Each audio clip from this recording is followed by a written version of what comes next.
Garrett defines classroom management as a strategic, ongoing process consisting of key actions that teachers must address to create an environment for learning. It aims to develop an environment conducive to academic and social emotional development. Classroom management is consistently identified as an important factor in student learning. Yet, most teachers often struggle with creating and maintaining a well-managed classroom where students can learn. Schools from challenged areas where resources, both structural and human, are lacking, and the population of students is usually at risk, tend to be common places for struggles with classroom management. This is often understandable considering that the learners' challenging situations may have an impact on how they learn and behave in school, as pointed out in the previous lesson.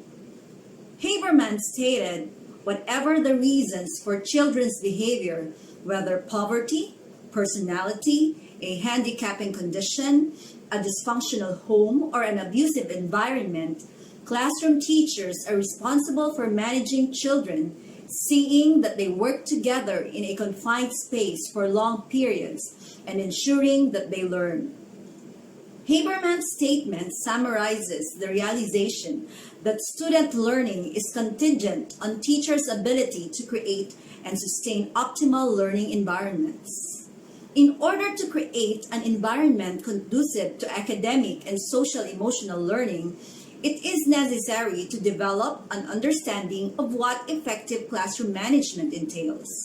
According to Garrett, strategically and purposefully addressing the following areas that include the physical environment and psychological climate helps teachers create an inviting and workable learning climate.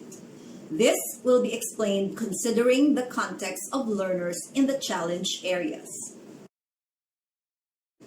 The first component which contributes to a teacher's ability to establish an environment conducive to social, emotional, and academic learning is the physical design of the classroom.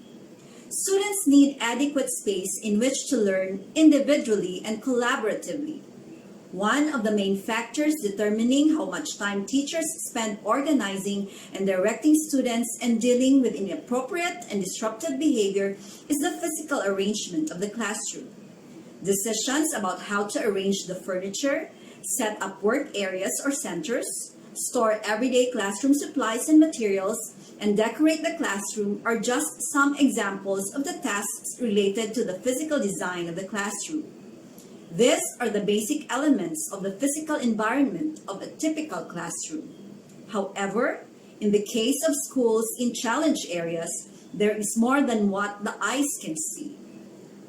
Gell said that many marginalized students share a similar experience entering a new classroom. They walk in, scan their surroundings, cautiously interact with new people, and assess if the teacher and the room are a safe space. Hence, the physical design of the classroom must convey a welcoming atmosphere and promote a sense of belonging. For children coming from areas with armed conflicts or victims of trauma, the physical environment should address their need for safety and security. The second component of effective classroom management includes rules and routines. Any potential change or cause of disequilibrium can be difficult for children and youth, which can even be more challenging for individuals who have experienced systemic inequity and marginalization, and those who live in communities where there is unrest due to armed conflicts.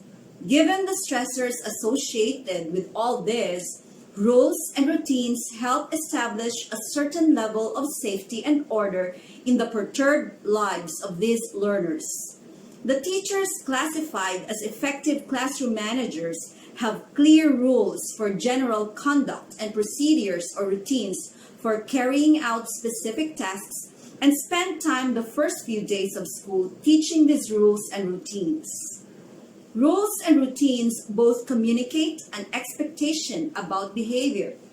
Classroom rules, though, are generally about overall conduct, whereas routines are much more specific to certain tasks and usually provide some direction about how this task should be accomplished, rather than seeking to prevent a particular type of behavior.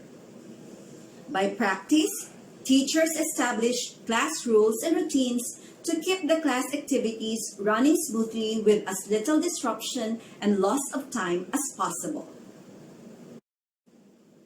The third component, and which I personally believe is the heart of classroom management, is building relationships. One of the strong relational forces that students bring in school, according to Harris, is the drive for reliable relationships. Students want the security of a primary, safe, and reliable relationship. The relationships that teachers build with students form the single strongest access to students' goals, socialization, motivation, and academic performance. For students to foster high achievement, they will need a reliable partner or mentor. Strong, secure relationships help stabilize children's behavior and provide the core guidance needed to build lifelong social skills. Children who grow up with such relationships learn healthy, appropriate emotional responses to everyday situations. But children raised in poor households often fail to learn these responses, to the detriment of their school performance. They may get so easily frustrated that they give up on a task when success was just moments away. This social dysfunction may inhibit the student's ability to work well in cooperative groups, quite possibly leading to their exclusion by group members who believe they aren't doing their part or pulling their share of the load. Some teachers may interpret students' emotional and social deficits as a lack of respect or manners, but it is more accurate and helpful to understand that the students come to school with a narrower range of appropriate emotional responses than we expect. The truth is that many children simply don't have the repertoire or necessary responses. It is as though their brain's emotional keyboards play only a few notes. The proper way to deal with such a deficit is first to understand the student's behavior and then to lay out clear behavior expectations without sarcasm. Effective classroom managers develop caring, supportive relationships with students and parents and promote supportive relations among students. Research supports the idea that the quality of relationships that exist within a classroom setting has a direct impact on a teacher's ability to develop an environment conducive to learning. More specifically, this research consistently affirms that students who perceive their teachers to be caring and respectful are more likely to cooperate, adhere to classroom rules and routines, and engage in academic activities. In light of this, it is a teacher's responsibility to develop caring relationships with his or her students and among the students in the class. The fourth component of classroom management is engaging instruction, which involves using instructional techniques that increase students' motivation and interest in learning. It is imperative that teachers understand that there is a reciprocal relationship between engaging, motivating instruction, and effective classroom management. This means that, on the one hand, the more engaging the instruction is, the fewer behavioral issues will arise. That is because students are actively engaged, interested, and motivated in the lesson. Effective managers develop instruction that engages learners, and they carefully plan their instructions so that each learning activity is well organized and runs smoothly. You will learn more of this in Unit 4. The fifth component of effective classroom management is discipline. Discipline revolves around teacher actions focused on preventing and responding to students' misbehavior. Discipline does not only mean punishment, nor does it only mean the actions that teachers take after misbehavior occurs. Discipline also includes teacher actions that prevent misbehavior. Thus, it is crucial for teachers to understand that most of their management activities are directed at preventing misbehavior rather than responding to it. The more skilled a teacher is at preventing behavior problems, the fewer problems will arise. In our country, the Department of Education enshrined the use of positive discipline in Department Order No. 40 Series of 2012, otherwise known as DepEd Child Protection Policy. Positive discipline is an approach to teaching that aimed at helping learners succeed, giving them the information they need to learn, and supporting their development. It respects children's rights to healthy development, protection from violence, and active participation in their learning. It is based on sound pedagogical principles and practices. The first principle highlights positive discipline as holistic. It recognizes the links between individual development, learning, behavior, academic achievement, family relationships, and community health. It applies not only to students' behavior, but to all aspects of their learning and social interactions. Second, positive discipline is strength-based. This principle takes children's developmental stage into account. It identifies and builds on the student's strengths. Mistakes are considered opportunities to learn and improve. Individuals in poverty often have internalized their poverty as a personal deficiency. Poverty affects education success, health, relationships, and most of all, it affects the ability for humans to develop to their full potential. Through this strength-based approach, teachers will be guided to build on children's abilities, efforts, and improvements so they get to overcome self-defeating statements that have negatively affected their self-esteem. The third principle states that positive discipline is constructive. A childhood spent in poverty often sets the stage for a lifetime of setbacks. Children raised in poverty are more likely to display acting out behaviors, impatience and impulsivity, gaps in politeness and social graces, inappropriate behavioral and emotional responses, and less empathy for others' misfortunes.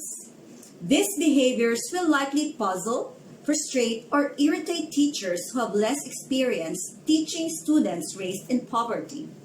On the other hand, constructive teachers explain, demonstrate, and model the concepts and behaviors to be learned rather than punish misbehavior or mistakes.